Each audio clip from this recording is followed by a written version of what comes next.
O, pagkatapos ng electrical, parlor naman tayo. Diba? Ano yan? All around to. All around yan, o. Diba? All around ang trabaho na. O. Para kumita tayo. Mahirap na. Walang pang parlor si Mrs. Siya nagagawa. O, yan ha. Saan pa kayo? Kaya book na. Ano? Now. Susupply ito, hindi. Parang kunti naman nilagay mo. Parang dito pa sa ilalim ng ano. Hindi na ganyan. Oo. Naligo ka na, di ba? Naligo na nga ako. So, yun nga yung ibababad. Yun nga nakalagay sa ano, sa instruction niya. Tapos ibabad niya yung ibabad. Tapos susuklain ko mamaya ko. Kasi naligo ko na. Ikaw na maglinis yung salamin para isang tubig. Kalimutan ko. Paglabas ko pala. Hindi ko na kasi.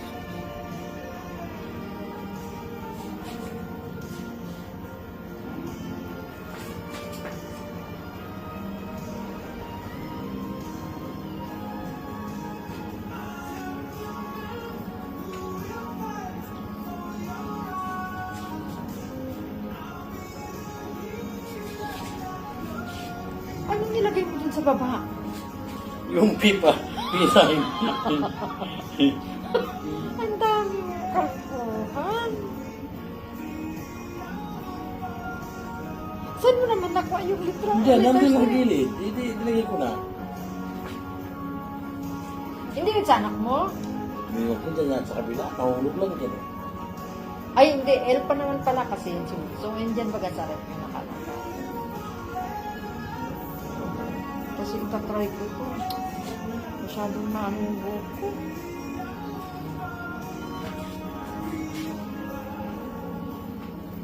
Saka kakulay ko siguro to di kaya na ano sa gamot.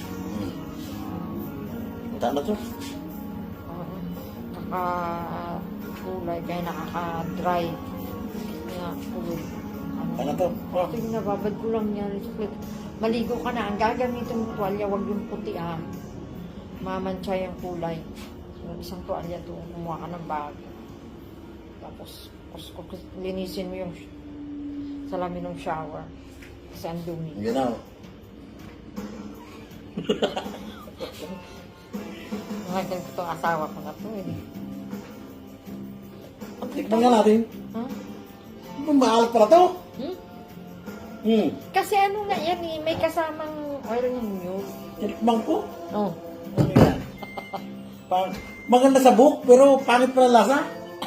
Walang yan.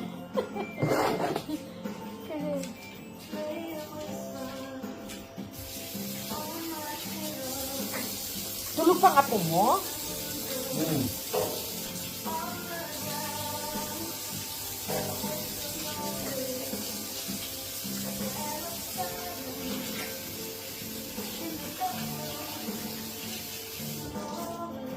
Gumamit ako ng keratin.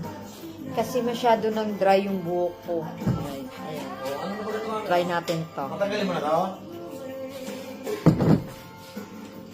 Tapos na? Sapong mo yan, na damit. Kasi mga puso ka pala yan dyan. Hindi man lang sinabi ni Isid sa akin. Naka-stack mo.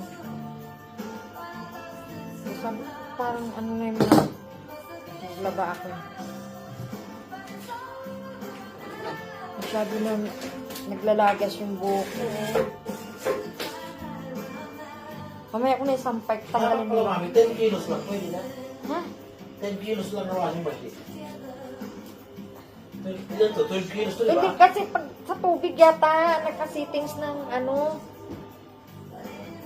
Hindi mo sabihin yung lalim. Ay, hindi ko alam. Kasi yata ng warm yung tubig na inaninilan. Ilang kilos to?